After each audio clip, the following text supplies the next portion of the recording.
at the Bali conference, that's what the President Xi and I agreed we were going to do and meet on.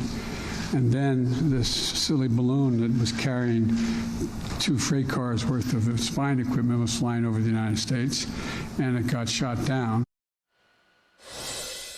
After a full week, it was shot down. That's President Biden earlier this morning calling the Chinese spy craft that flew over the continental United States and hovered above our military installations for 7 days a silly balloon. As the leading G7 nations met in Japan this weekend, Chinese President Xi Jinping held a summit of his own with 5 regional countries touting the CCP's influence in Central Asia. Xi called for stronger economic ties while also issuing a warning against, quote, external forces interfering in our internal affairs. Joining me now with more on the threat of China is Missouri Republican Senator Josh Hawley, a member of both the Senate Homeland Security and Judiciary Committees.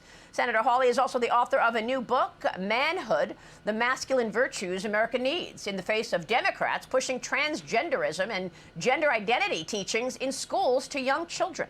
Senator, thanks very much for being here this morning. Thank you. I want to talk about China first. The president just called the spy craft that he allowed to fly over our country for almost a week. He called it silly.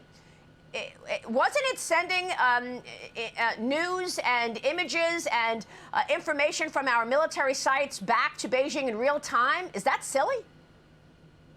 Yeah, there's nothing silly about it. It flew right over my home state of Missouri, right over our military installations.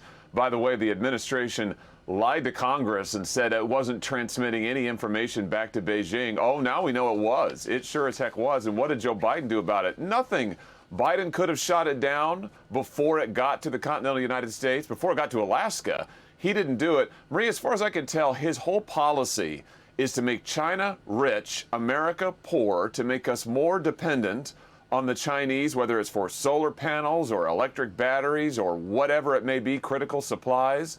His whole policy is to make this nation dependent on China. It's a terrible mistake. Well, I mean, why? I don't even understand this. You know, even his climate change agenda has many of the components made in China, like batteries and solar panels. So as he pushes a climate agenda in America, he's pushing the production of everything to China.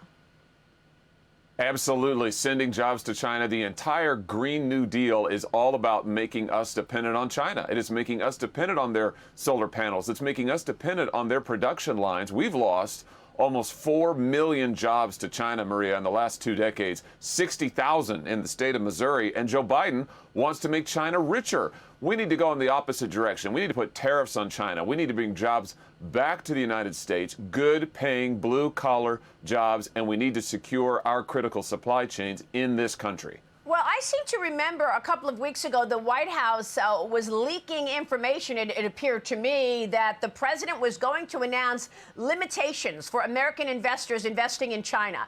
And it was leaked that he was going to announce this around the G7. There was no such announcement. There's no new limitations on investing in Chinese companies, are there?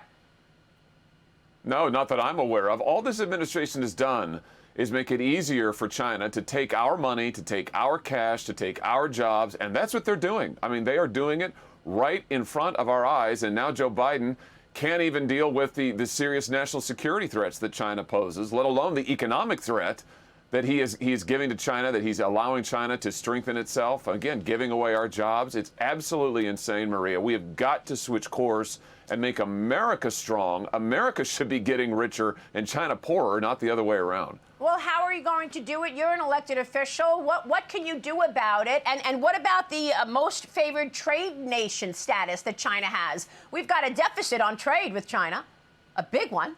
Exactly right. Exactly right. What we should do is withdraw the most favored nation status from China. We should slap tariffs across the board on China till that trade deficit gets down to zero. There's no reason we should be sending them our jobs, our cash, allowing them to steal our technology and our industry. So absolutely withdraw the special trade status, stop the special giveaways and handouts, and put tariffs on them until our industry is strong again. Let our industry, let our workers compete on an even playing field.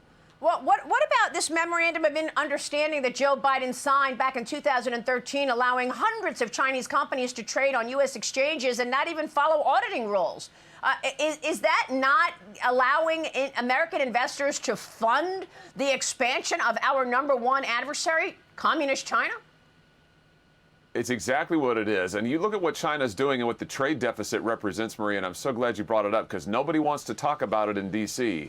But that trade deficit with China really drives much of our structural debt, our other deficit, our fiscal deficit.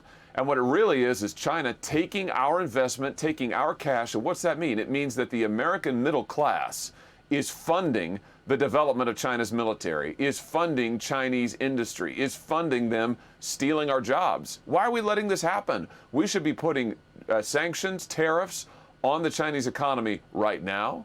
We ought to withdraw their most favored nation status. And again, we ought to be strengthening American industry and American jobs. Meanwhile, all I hear about is transgenderism and gender identity. You wrote the book Manhood. Why did you write this book? And tell me what's behind all of this obsession over transgenderism and gender identity to little kids? You know, the left has completely lost their minds. I wrote the book because I'm a father of two young children, two young boys, and then a baby girl. So three altogether. But my little boys, you know, what they're hearing from a culture, from the media, from the left above all, is that if you're a boy, you're inherently toxic. And then the message to girls is you don't really exist because, you know, biological men should play women's sports and biological men should be in women's locker rooms, the left says. It's all crazy, Maria. We need to say that there really is such a thing as male and female. There are two genders. It's good to be a man. It's good to be a woman. And for men, the message is we need you to step up. You're important. We need you to work. We need you to start a family. You can change this country if you will take on the responsibilities and be all that you could be. Well, I mean, is this all coming from the progressive left? We just had Kevin McCarthy on, and he said Bernie Sanders is running discussions for Joe Biden when it comes to the debt ceiling negotiations.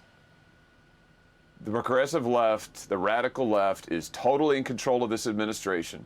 They're increasingly in control of the entertainment industry and academia for sure. And when it comes to our kids and gender, what they're telling our kids in schools is there's something wrong with you if you want to be the gender that you were created to be, the biological gender you were born with. I mean, they're going behind parents' backs. They're shoving this gender ideology down our kids' throats. We need to stop this. And the book is all about how we can say to young men, it is good for you to be a man. We need you to be a strong, responsible man. And by doing that, you can make America a better place. This is all so disturbing. Senator, it's good to have you this morning. Thanks very much for being here. Thank you. Missouri Senator Josh Hawley joining us. I'm Steve Ducey. I'm Brian Kilmeade. And I'm Ainsley Earhart. And click here to subscribe to the Fox News YouTube page to catch our hottest interviews and most compelling analysis.